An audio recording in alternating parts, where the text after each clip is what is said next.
समझ नहीं आ रहा अपने सैलरी इंक्रीमेंट का क्या करूं। बेटा इतना क्या सोच रहा है, अपने म्यूचुअल फंड्स के एसआईपी का टॉप अप करा ले। This is the right time.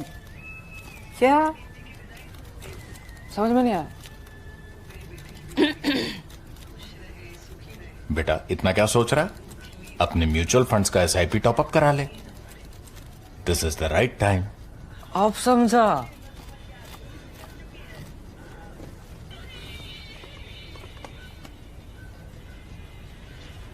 Mutual fund investments are subject to market risks. Read all scheme-related documents carefully.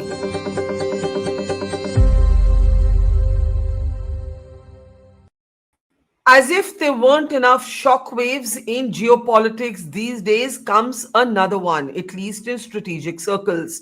The Trump administration has arrested South Asia expert Mumbai-born Indian-American Ashley Tellis on charges of being linked to China. He's effectively been accused of espionage. The charges against him say that Tellis has been found with classified documents, and at the heart of the controversy are his alleged many meetings with Chinese officials.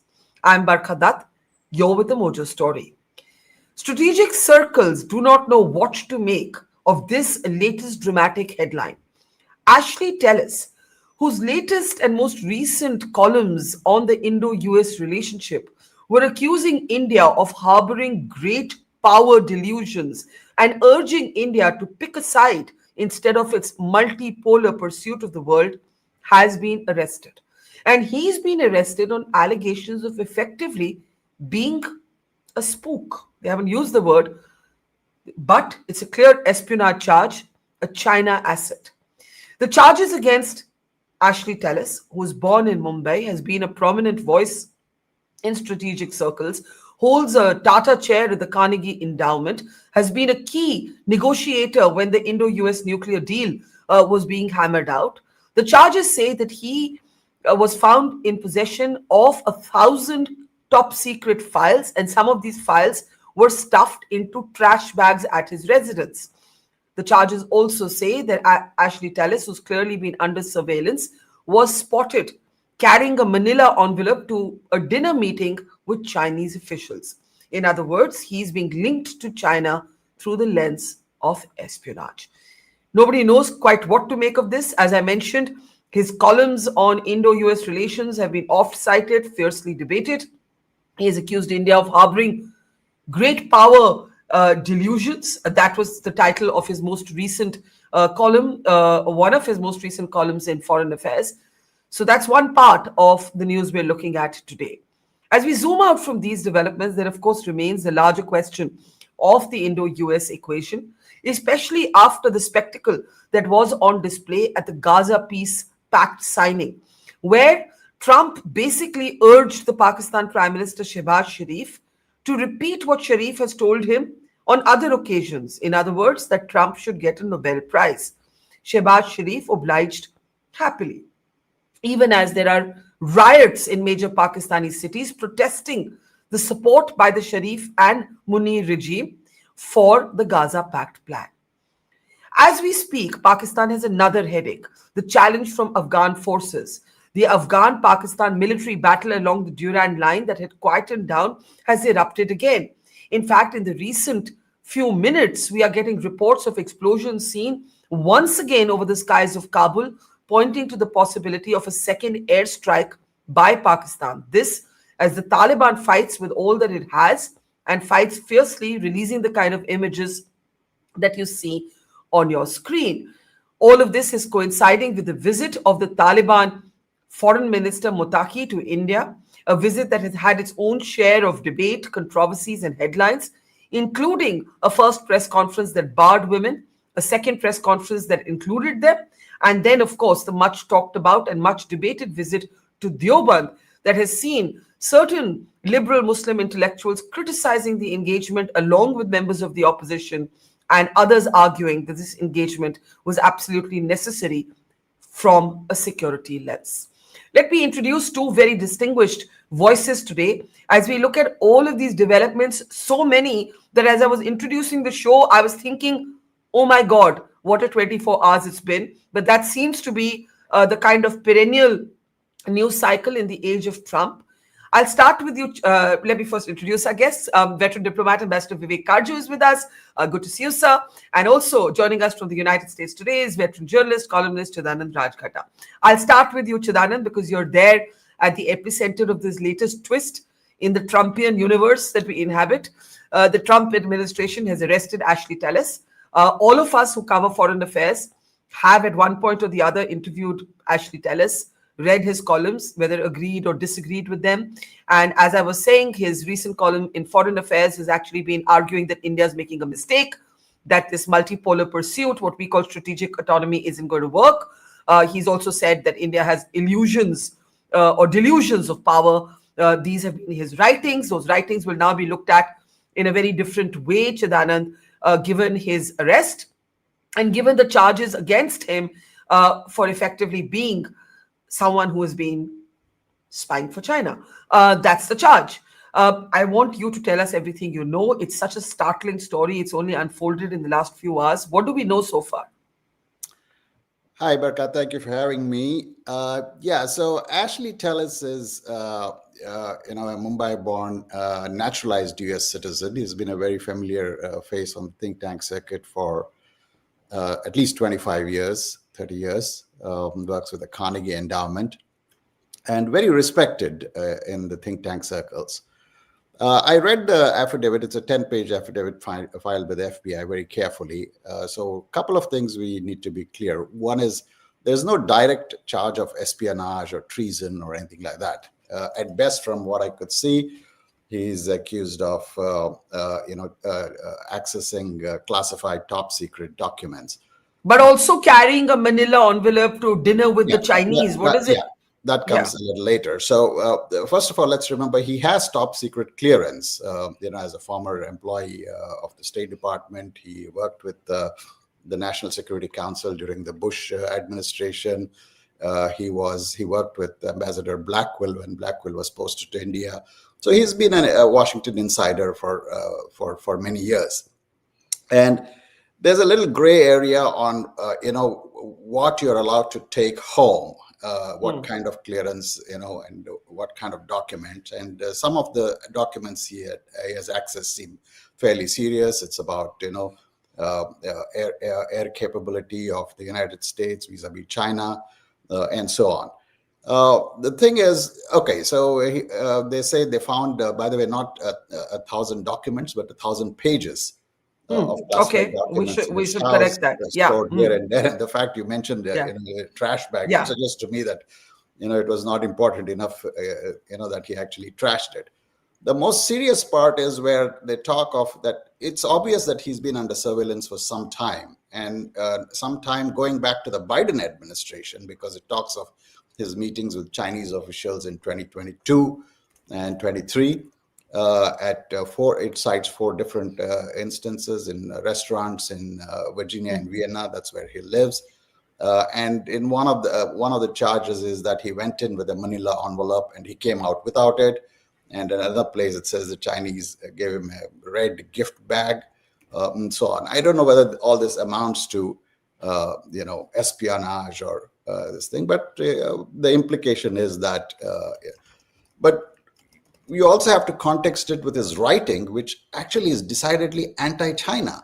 So it just doesn't square that, he's being accused of espionage or spying for China. But all his writing, most of his writing, if you look, is aimed at cajoling US and India to come to get closer. And in fact, the piece you mentioned, Great Power Delusions, makes a very strong argument. He says India is not strong enough on its own. It exaggerates its own capability, and therefore it has to tie up with the United States to combat China. So all this to me doesn't square with, his spying for China line of thinking.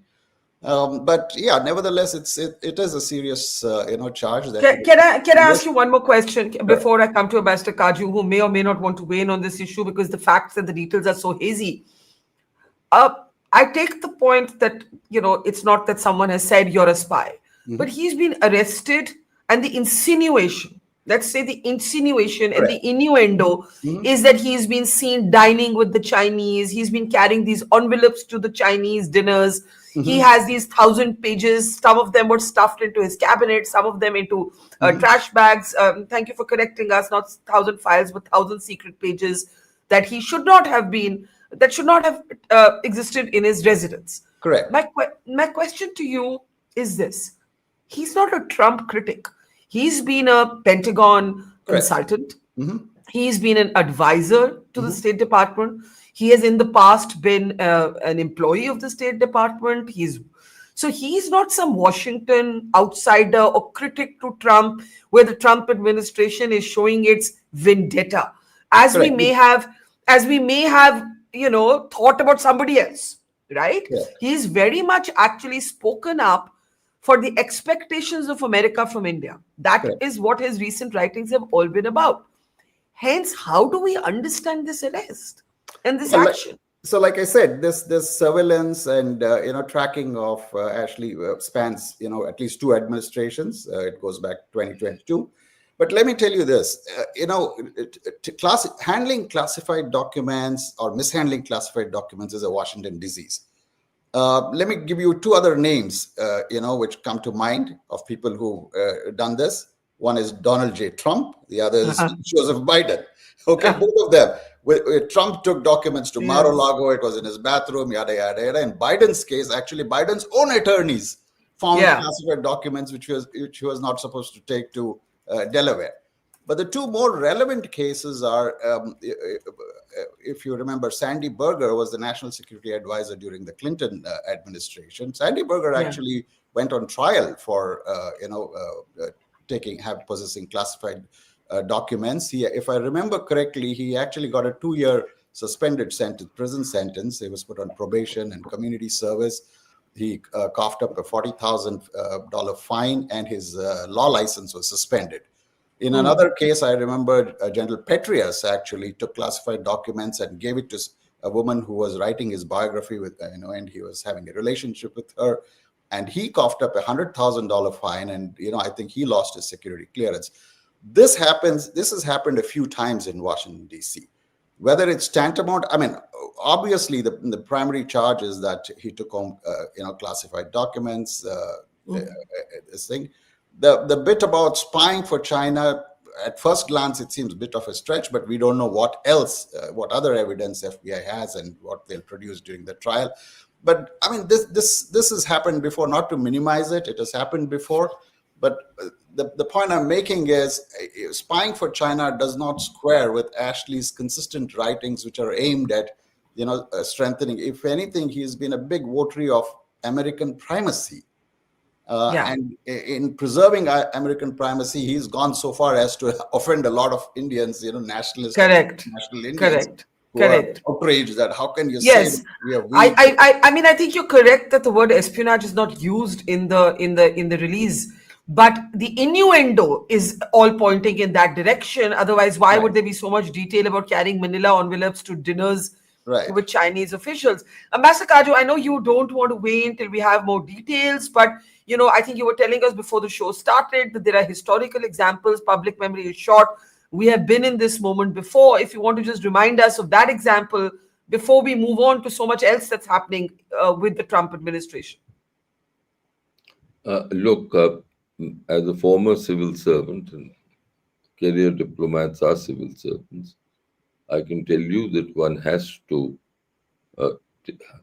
take official documents very seriously, and there is, in all governments, there is a laid down procedure of how classified documents are to be handled. In some cases, while you are in office, classified documents can come to an official or a minister's home and his home office, and he can read them, and then they go back safely to where they are, to their repository. Now, clearly, if Ashley Tellis, who is now a think tanker, and I don't know if he has any direct relationship with an American government institution, had documents which go back to the period when he had this association, then it was simply wrong for him to do so, and he may have been arrested on those charges. Now, as I've never met the man, I've heard of him, I've read his writings, but I'm perhaps one of the few Indian diplomats who've not met him and who know nothing about him, except through his writings. But I am reminded that Robin Raffel, who was, of course, once posted in India and then was Assistant Secretary of State during the Clinton years and was a Clinton groupie, was also charged some time ago by the FBI for possessing documents that she should not have been possessing after she left office. And that matter went on for a few years till finally it was closed. And now the last point here is that it's very sketchy, all this talk of his contacts, Ashley Tellis's contacts with China. After all, think tankers, I imagine, and Chidanand can correct me if I'm wrong, but my memory goes back to 85 to 88 when I served in Washington as first secretary in high embassy. That think tankers met diplomats all the time. And these were free exchanges, and think tankers were careful to preserve their integrity, as were diplomats. Yeah. And let me leave it at that, because this is an investigation. It's a preliminary stage, but clearly, if it was going on since 2022, then the Americans would have pursued it seems, the FBI with some vigor. And we'll just have to wait and see what emerges as time passes in this case. Absolutely. And in Robin Raphael's case, as you mentioned, the charges were dropped eventually, but it took 2 years. But in the other case of Sandy Berger, there was 2 years of probation, 100 hours of community service, and a $50,000 fine. Chidanand, very quickly before we move on, has there been any response from Carnegie, from Ashley Tellis, from anyone around him, from those close to him? I mean, we should allow for that perspective as well, if there has been any response. Right. No, not so far. I haven't heard anything from Carnegie. I reached out to Ashley. I haven't heard back. But, in the think tank community in Washington, there's a sense of shock. And I know of at least 2 think tankers who have expressed, respect and for him, and hope the process works out. But in general, I can tell you that there's absolute shock. And there's also this sense of, how do I put it? A sense of siege, because like Ambassador Kachu said, think tankers, and particularly those who navigate, or there's a revolving door between the administration and think tanks. So Ashley was part of the administration. I think he's still listed as a contractor with the Defense Department. There are a lot of exchanges. People meet diplomats all the time, think tank and diplomats, sometimes come to think tanks, or seconded, or do, fellowships. So the sense that, this kind of thing will dampen any exchanges and contacts, that feeling has now started to, spread. Although, like I said, I mentioned 2 incidents, Ambassador Kachu added, Robin Raphael. These things have happened before. So we don't know how serious this is. I think one should not prejudge. I see a lot of, social media lynch mob already after Ashley, simply because he took a stand that India is not yet powerful enough to, do it on its own, and that American primacy is best preserved in partnership with India to contain China. So his writings have obviously rankled a lot of people, but I just see it as, a social media lynch mob, which is forever ready to prejudge or, jump to conclusions. Fair enough. I think we have to, as I say, watch this space. There's a lot we still don't know, and we have to see how this set of charges evolve. Let's actually zoom out, because as I said, there's so much else happening. And I want to come to Ambassador Kaju. The day before Mutaki was to come to India, you made 2 points on this program. You said that this engagement was long overdue, and that you hoped that an embassy status would be announced for India in Afghanistan, in Kabul. That has happened. We've also seen this visit attract all kinds of debate. One, a controversy over women not being invited for the first press conference, fierce backlash. And then this is the press conference. He not just has to invite women, women go as they do, as we do in India, dressed in the way that we choose. None of the Afghan diktats can apply here.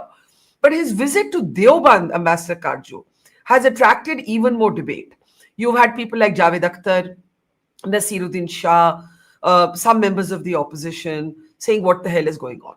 Why is he being lionized? Why is India doing this? And so on. Now, we may know the reasons, but how do you look at the visit so far? And I want to bring up the images of his Deoband visit, because in particular there, he's being received like a hero. It's a red carpet welcome. It's a sea of people. Can we please show those images? Ambassador Karju, go ahead. Look, we all know that Deoband has had a fair degree of contact with clerics who come from what is now Khyber Pakhtunkhwa and Afghanistan. Deoband started in 1866, and this was till 1947. This free flow continued. Students from there came and studied in the Deoband seminary, and there was a Deobandi Tariqa or Deobandi brand of the faith, and they went back to the areas, and some of them set up these seminaries there, which followed Deoband's scholastic traditions.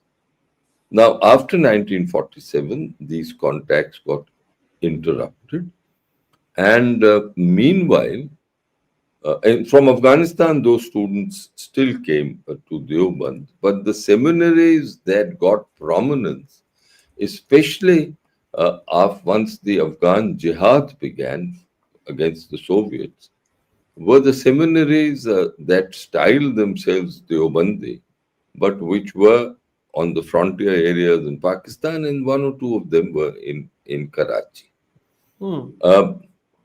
Now, these seminaries' contacts with Deoband were, I think, limited.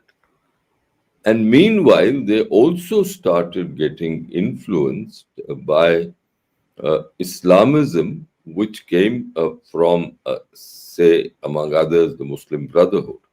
One interesting point that I may mention is that if you see the literature of relating to Afghanistan of the 1960s, there was a group of Afghans who went to the Al-Azhar University to study Islam, and some of them came back and taught at the Kabul University, and two persons who come to mind who became prominent leaders in the jihad.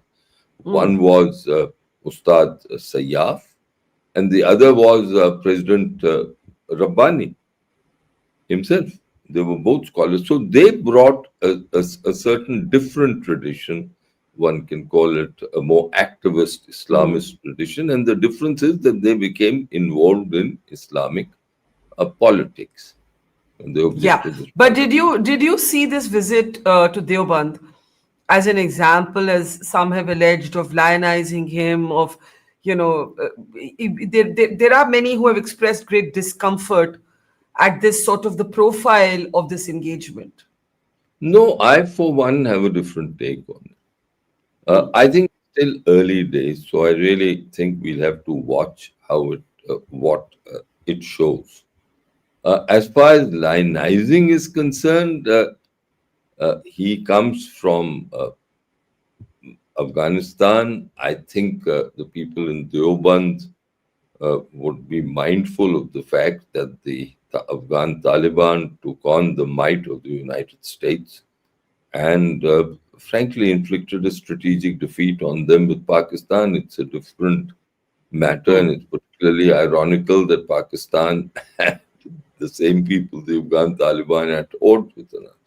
But what I want to examine, and this is the point I'm trying to make. So, as far as lionizing is concerned, I think there was also an element of curiosity in seeing it. And these different factors, and I, for one, don't place much emphasis. If you permit me to say in Hindi, Hindustan में तो किसी भी meeting में लाखों आदमी आ जाते हैं, तो उसमें तो कोई ऐसी बड़ी बात नहीं. ये interesting था, because from FICCI Chambers of Commerce to Deoband, Mutaki has been everywhere except to the Taj Mahal, which he was meant to go to, and then that got that got cancelled because he decided to hold this press conference on the 12th. Correct. Which I think is very significant.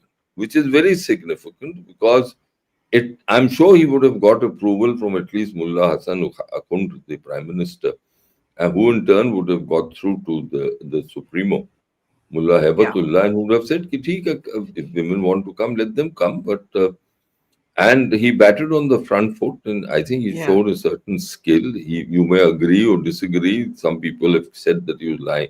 He was saying things that were not true about the status of women in Afghanistan, but that's a different issue. But he was willing to meet them. So it shows that that if there's an upsurge of opinion, the Taliban too reacts, unlike what they did in the 1990s. But the point I want to make is this, that what I will be observing is to see if the Taliban leadership, the Kandhari leadership, which has had contact with Akora Khatak and these institutions, whether they now want a greater contact with Deoband. Because Deoband represents, in one sense, Deoband has different streams, but one of the principal streams is the more quietist tradition. Yeah. And sorry, so that is what I'll be interested in. Before Chidanand adds to that, I want to play out Motaki's statement on his Deoband visit. But I also want to sort of talk a little bit about how, of course, there is messaging to Pakistan. There's a full-blown military skirmish taking place between Pakistan and Afghanistan as we speak. But there's also some messaging, Chidanand, for Donald Trump. Trump has been lately obsessed with the Bagram airbase, and India and Taliban and China and Russia, and by the way, Pakistan, are on the same side against this. The images you see on your screen in the meantime are images of the border battle that is unfolding once again between Pakistan and Afghanistan. But before we come to all of that, let's play out for you what Taliban FM Mutaki said on his visit to Deoband and about his visit to India in general. Take a look. मतलब ये है कि इतना देरीना ताल्लुक है और हजरत शेखुल हिंद साहब का जो अरमान थे वो इस्लामी निज़ाम थे जी काश वो जिंदा था ताकि वो आपने आंखों से देखा कि अभी अफगानिस्तान में इस्लामी निज़ाम है वो किताबें जो यहाँ पे उलमा पढ़ते हैं तदरीस करते हैं अल्हम्दुलिल्लाह वो उधर अमली नाफिज हो चुका है तो हम इस पर मेरे लिए बहुत खुशी का मकाम है कि अफगानिस्तान और मुसलमाना ने हिंदुस्तान और खुसूसन उलमाए देवबंद के साथ इतना पक्का और इतना देरेना और इतना गहरा ताल्लुक है अल्लाह ताला इसमें और भी बरकत डाले. So he is basically saying there that he's very happy about this deep relationship or engagement with the Muslims of Hindustan, the ulemas of Deoband, India in general, and so on. Chidanand, I mean, the point is some of this visit has got dwarfed by Trump's Gaza peace pact, but sooner or later, the world in the West is going to catch up with this and sort of have things to say about it. How is it playing out there, especially given Trump's kind of obsessive interest in the Bagram airbase? Yeah, I mean, Barkha, I'm temperamentally allergic to all things clergic. So whether it's, Muslims or Hindus or Jews or Christians, messing around with, fundamentalists, it just doesn't make sense to me. I can understand the principle, Delhi is using right now that are. I mean, this is clearly a security choice. It's not an ideological choice. Yeah, but remember, we also preached about, you have snakes in your backyard, it will eventually bite you, right? That principle should apply evenly, right? I'm old enough to remember that the Taliban were actually guests of the State Department in 1997, before even 9/11. And at that time, the argument was, We need, deals with them to explore their mineral wealth, oil or something. They went to Houston to meet officials from UNOCAL. So at various times, both the US itself has sort of engaged with the Taliban a long time ago. And now we seem to be doing that on the same principle. And does it make you uncomfortable? It does. And I can see the principle here. I'm ready to embrace the Afghan cricket team, okay, but not the Taliban. But I can see the principle here. And in fact, President Trump's interest in Bagram, the sense I'm getting and what I'm hearing, is also has to deal with accessing the mineral wealth in the region. Remember, the mineral wealth that the United States now wants to get out of Pakistan can't be done without having Afghanistan on board, because a lot of it is in the border areas. A lot of it is in Afghanistan itself. So the U.S. has its eye on mineral wealth, particularly to extract rare earths in that region. So I can see that, Bagram Air Base, a renewed interest in Bagram Air Base, also because of China. And Trump has been fairly transparent that Bagram, the air base is fairly close to Chinese nuclear assets. So I can understand that, there is geopolitical interest. Afghanistan is, of strategic importance to many countries, both vis-a-vis China and vis-a-vis Pakistan. But like I said, these are the same people. Have they reformed? No. And in 1997, I remember Margaret Albright, who was then the Secretary of State, actually changed after she heard about the Taliban, whipping women in the stadiums in Kabul. That's what turned the tide, when there were reports and photographs of women being, handed out whipping in stadiums. And my sense is, I don't know if you're convinced that they have had a change of heart just because they had a separate press conference for women journalists. But no, I don't think anyone thinks that. I think it's just about whether you believe diplomacy can be ideological, basis shared values anymore, or it has to be each man or woman for themselves. And I think we have understood the hard way that it's probably the last. Right. I don't know. But Ambassador Karju will respond to your misgivings. But you complete your point. And the current Afghan government has to be held to a high standard, that they need to know that they can't engage with the rest of the world, whether it's US or India, by, practicing the same thing. I can understand, they have their way of life, which is, in the opinion of many, very medieval. But at the same time, we just can't engage, on the same terms that they have been practicing for many years. So I want a quick response from Ambassador Karju to this. The fact is that, ideologically, I think, as a woman in particular, it's very difficult to sort of legitimize this engagement. But if I think with my other hat on, which is a student of geopolitics, what are the options? Look what's happening with Pakistan being courted by both Trump and China. This is an important, big strategic move. And both of these feelings can coexist as you can feel uncomfortable. But I also feel uncomfortable with the Saudis when they didn't allow women to drive, or the Iranians when they send out their morality police to make sure that women are covered from head to toe. So I think, Ambassador Karju, do respond to Chidanand that when he says that, look, we've taken the position that eventually snakes in your backyard will come to bite you. I know that diplomats and strategic thinkers have said that the Taliban directly poses no threat to India in the way that Pakistani terror groups do. But have we forgotten, for example, the Haqqani network? Have we forgotten that the Taliban isn't necessarily one united, cohesive Taliban? When Kabul fell, the ISI chief was the first person on the spot. Right now, they're at war, but there have been linkages as well. So do respond to Chidanand's misgivings expressed by people like Javed Akhtar, sections of the political opposition. And I think if you generally ask the lay woman on the street of India, should you engage, they'll all say no, because they'll be thinking from a different lens. Go ahead, sir. Ambassador. Look, I entirely disapprove of any kind of treatment of women which gives them a lesser status than men. That is a given. I think it's part of our upbringing. It's also a part of our constitutional values.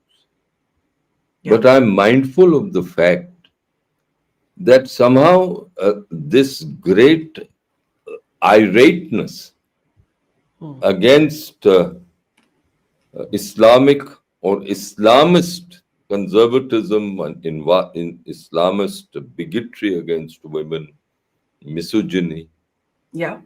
is far greater when it comes to the less affluent states or people who don't dress, Islamists who don't dress in natty suits, than it is with those who are affluent. I have never heard anyone say in Washington, those who rail against the Taliban, I have never heard anyone in India who rail against the Taliban say that Wahhabism and Salafism, as it is practiced in many parts of the Arab Peninsula, is abhorrent, and that these governments should be shunned and sent beyond the pale of humanity. I find that the Khashoggi incident is forgotten now. Even the Washington Post doesn't write about it anymore. Isn't that hypocrisy? I see your point. Why? I don't think people are going to make a point about Dubai or Abu Dhabi or Riyadh or in the Abu old Dhabi. days. No. Just hear me out. Abu Dhabi is the only state which has shown a remarkable change against Mohammed bin Zayed.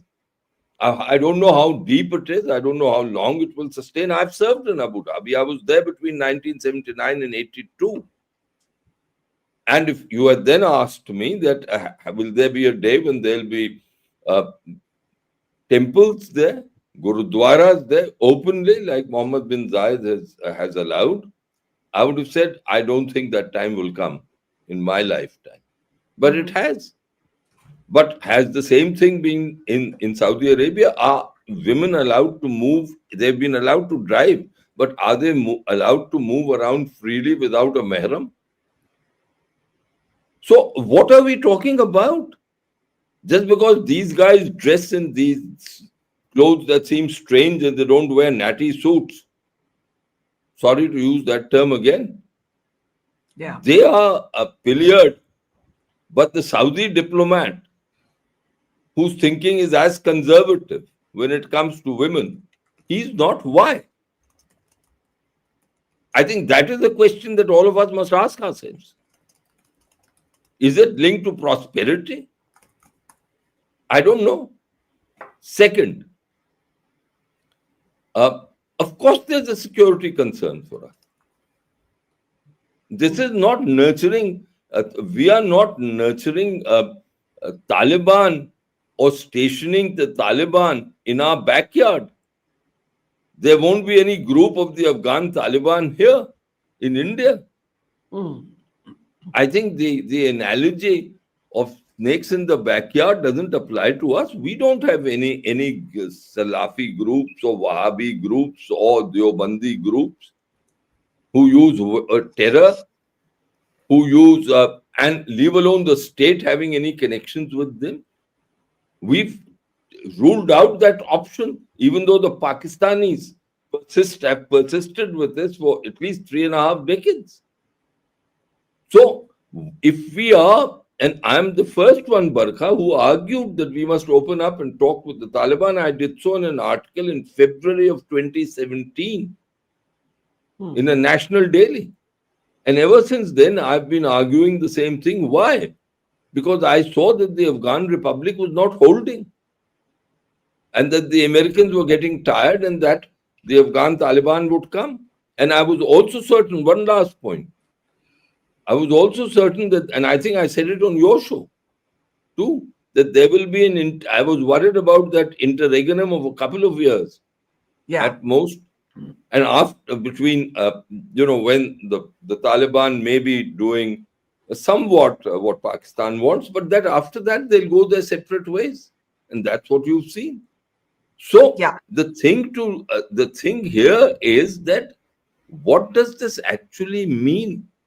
It means that he's gone to Deoband. He says, yes, we have a theological connect. And we are very happy that we've been allowed that theological connect, and we'll continue with that theological connect. we'll have to monitor whether that theological connect continues and Yeah. whether that theological connect harms India. If it starts harming India, we'll stop it. And we should stop it. I think this is the column you wrote with the new great game. India must engage with the Taliban and Kabul. Since then, you also. I've also written a couple of other pieces, but I've argued that we have to Okay. we have to be in Okay. touch with them, like we've been in touch with anyone who's effectively Okay, ruled. I think we've seen two Stop. very passionately argue different views. Chidanand, I want to move on to what's happening between Pakistan and Afghanistan at the border, but I'll allow you a quick response there. Chidanand? With Yeah. Ambassador, that we should talk to Taliban. All I said was we need to hold them to a high standard. And in this instance, for instance, I'm glad we did not allow them to get away with addressing a male-only press conference and literally force them to have another one where women journalists. So that was my argument. And in the broader sense, I said I'm allergic to all things clergic. It's not just Taliban or Islam. I think fundamentalists in every religion should be held to a high standards to reform. Okay. I think I see the point that both of you are making. I want to actually sort of enlarge the scope of this conversation now to what's happening between Pakistan and Taliban. It is quite dramatic. In the moment since we started this program, we have had news of explosions over the Kabul skyline. If we could please bring up those images now. There is some sense, we are waiting for more details, that there could be a second airstrike by Pakistan over Kabul. Remember, the first one happened as Mutaqi, the Taliban foreign minister, touched down in Delhi. The Taliban is also not backing away. It is doing press conference after press conference. Here you can see those images. Heavy explosions are rocking Kabul. Is this now? If somebody could confirm, is this today's footage? I need confirmation. Okay, yeah. Okay, it is today's footage. These are the images coming out of Kabul. These are not the first airstrike. So clearly there has been some sort of attack from Pakistan in Kabul. Mutaqi is still here. The Durand Line has not been recognized by the Afghans, and they are today crossing over, they're saying, into what Pakistan says is its territory. Trump has also commented on this, saying, I stopped 8 wars, but now I believe the Pakistanis and the Afghans are going for each other, so now they also need me. Yeah. Oh my God. We do also need to talk about Trump's comments at this Gaza's peace pact, but let's talk about this. Ambassador Kaju, ye kya ho raha hai? This is very significant and interesting, what's happening between the Afghans and the Pakistanis. Look, I think both of them traditionally have had, that means Afghanistan and Pakistan traditionally, except for short periods, there's been great bitterness and hostility between them. Let's look at the history beginning with the establishment of Pakistan. Why do we forget that the Afghans, at that stage there was Zahir Shah ruling Afghanistan, opposed the entry of Pakistan to the United Nations? I think, if I'm not mistaken, it was the only country which said. Why? Because the Afghans wanted the British to undo the Durand Line agreement. They said that was with the British, and that now that the British were leaving, they should give it up. And their claim has always been to all the Pashtun territories, which the Durand Line effectively took away from them. Yeah. And they believe that the true border of Afghanistan lies on the Indus. And the fact is that the Pashtun is very different from those who inhabit the south and east banks of the Indus River. So this is an old story. It's being repeated. Now, what is dramatic about this is that the Pakistanis feel, and I think their foreign minister used this, or their defense minister, Khwaja Asif, used the word in the Pakistan National Assembly, that ye ahsan faramosh. I should just say we've just got official word that it's not These are not, don't worry, this is an oil tanker that has exploded. So there's a lot of confusion. I've just got this update, so I'm giving it, but do carry on. Do carry on, Ambassador Karju. Yeah. So they have said that they are Ahsan Faramosh. That was what I think Khwaja Asif said.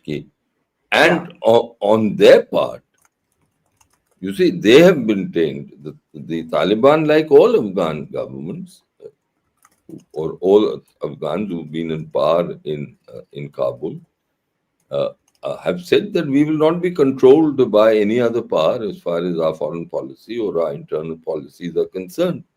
The Pakistani desire has always been to control Kabul, especially with respect to its India policy. And there are other aspects here. The Pakistanis want that gratitude should be shown by the Afghan Taliban by putting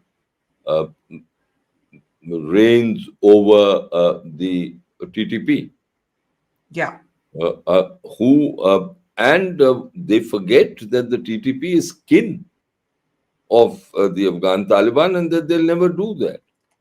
But mainly, I think they are totally enraged with the Taliban for allowing Mutaqi to come here so openly and for so long, and for going to Deoband and for meeting Jaishankar, and that India will again begin an embassy and intensify its assistance program. So they are seeing that the investment of 25 years in the Taliban is coming to naught. As an old diplomat, I find that deliciously ironic, and I used to occasionally tell my Pakistani friends कि भैया अभी तो तुमने कुछ देखा ही नहीं है, आगे आके देखो क्या होता है क्या.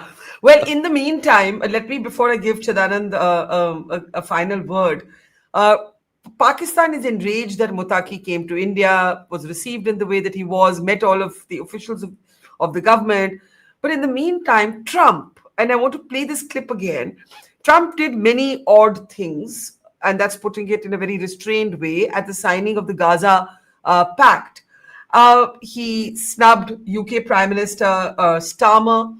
He very patronizingly decided to tell Italy's leader Meloni that she was very beautiful, and then said, oh, in America you could lose your job for this, but he was going to take his chances.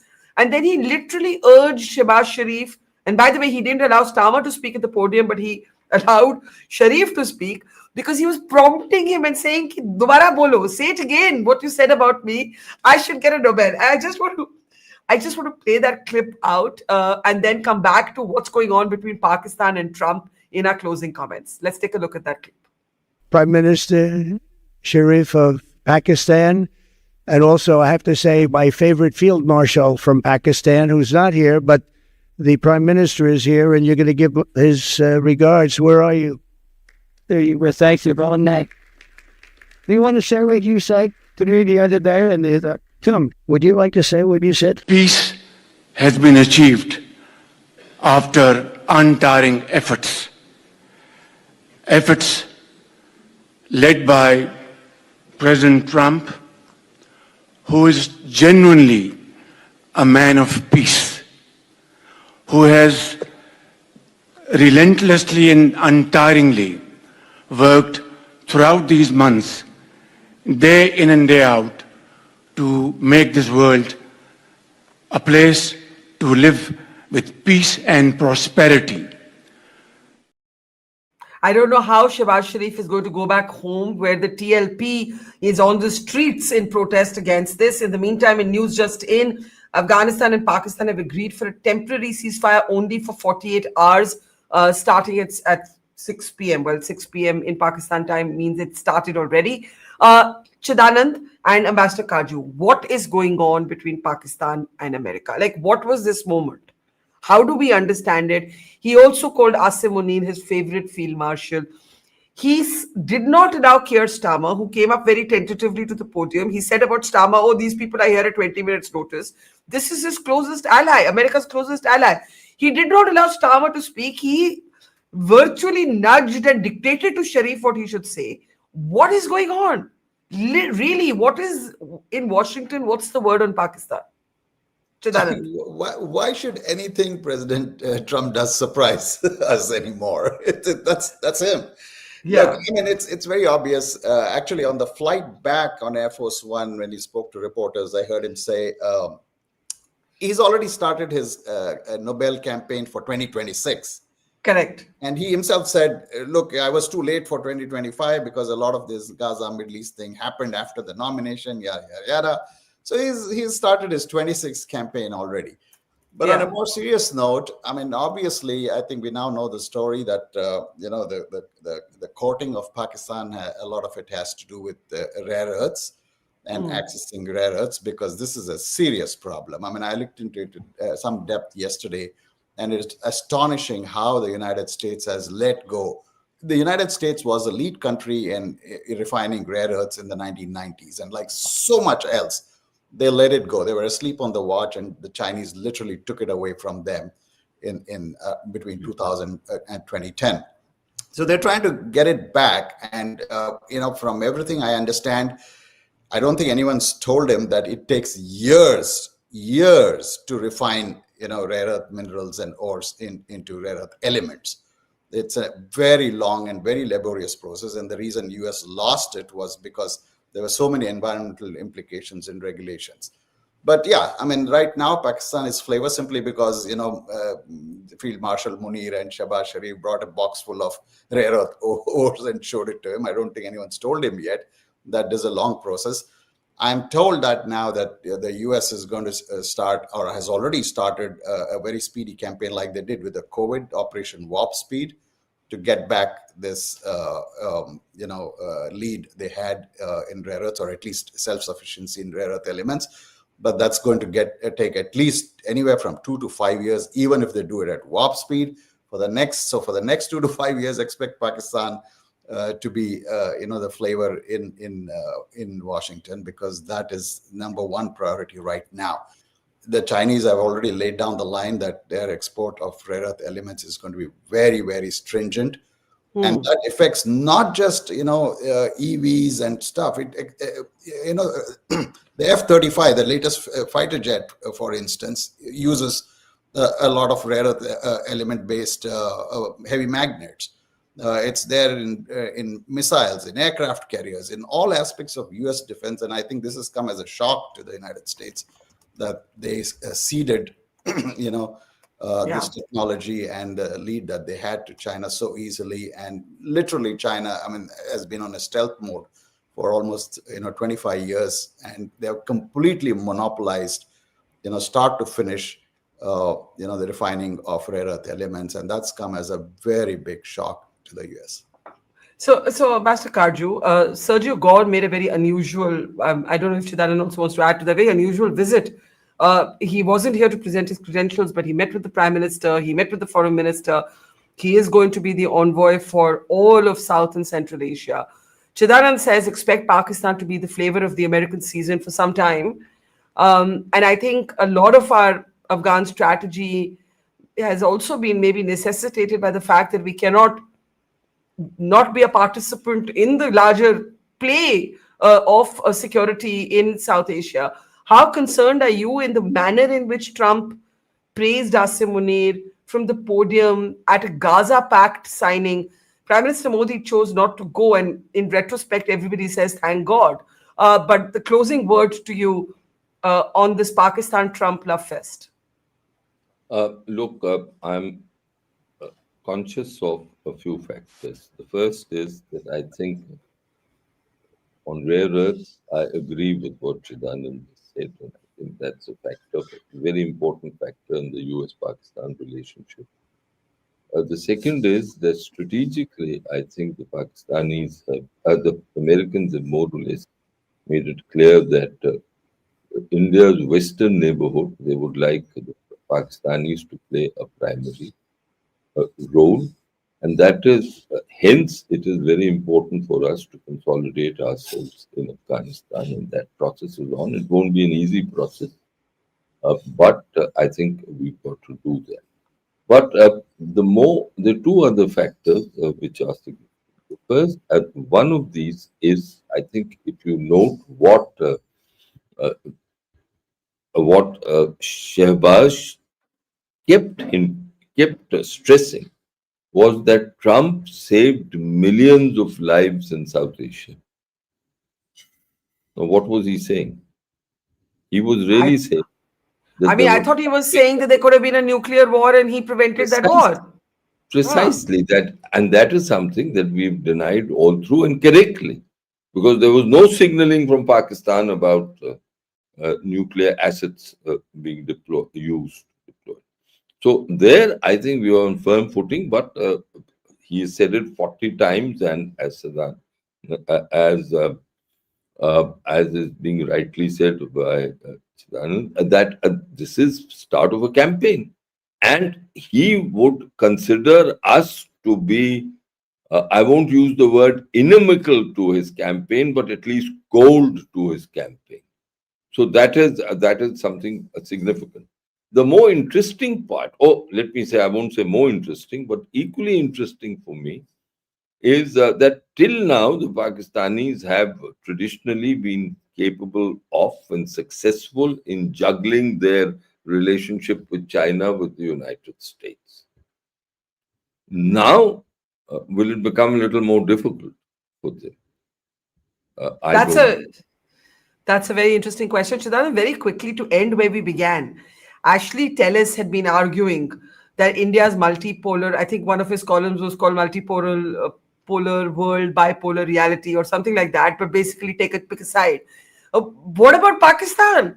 Pakistan is literally funded by the Chinese, has a pact with the Saudis, and is now courting the Americans. I mean, as Ambassador Kaju is saying, will it have to pick a side, or does this work for now?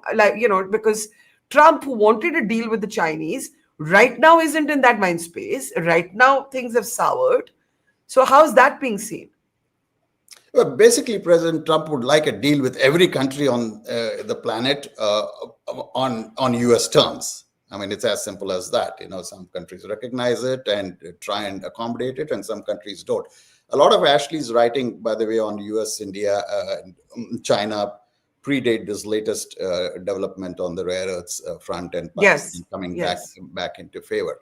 Look, the fact is, Ashley made an argument that India is not strong enough; it can't do it on its own, and therefore has to team up, with the United States to counter China. And there was a lot of pushback. By the way, there's a very interesting exchange between Ashley Tellis and Lisa Curtis on one hand, and then Nirupama Rao and Dhruva Jaishankar on the other, who presented India's viewpoint that we have to be multipolar and we have to multi-align simply because that is in our nature, that is also in our interest.